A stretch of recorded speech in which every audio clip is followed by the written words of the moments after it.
The last light of day stretched across the battlefield, soft and golden, touching what war had left behind. Amid broken steel and silence, an old man sat on a stone, calmly writing. His robe was worn, his hand steady, marked by ink, not blood. A knight approached, his sword dragging behind him. His armor was battered, his body bruised. But it was the look in his eyes, tired, questioning, that gave him away. He said, "You write, while others bleed. Why?" The old man didn't look up. He replied, "Because when the bleeding stops, someone must remember what it cost." The knight frowned. "Memory doesn't hold ground. Words don't stop arrows."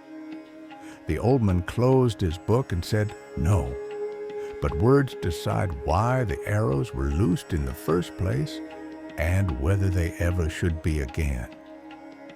The knight said, "I fight to protect, to keep chaos from swallowing my people." The old man replied, "And I fight to understand what brings that chaos, so we don't blindly repeat it." The knight stepped closer and said, "It's easy to speak of peace with a pen in your hand, but you've never heard the scream of a dying man." The old man met his gaze and said, "And it's easy to kill when you stop asking why he screamed." There was silence, not of tension, but thought. The knight said, "So what then? Do we lay down our swords and debate the enemy into retreat?"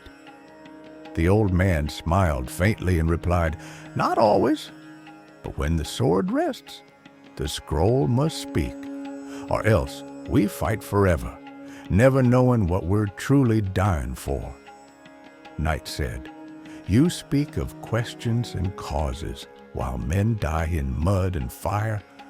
I've watched brothers fall for something real, something worth defending. Don't insult that with ink." The old man looked up and replied, "I don't insult their sacrifice. I try to make sure it's not forgotten, or worse, repeated without reason. You fight the enemy in front of you, I fight the idea that made him."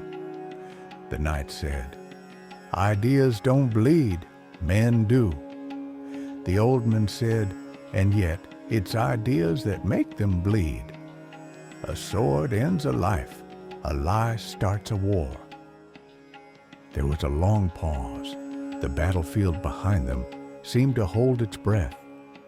The knight's voice softened, and he said, "Maybe you should carry a sword. Just once. See what it costs." The old man replied, "And maybe you should carry a book. Just once. See what it saves."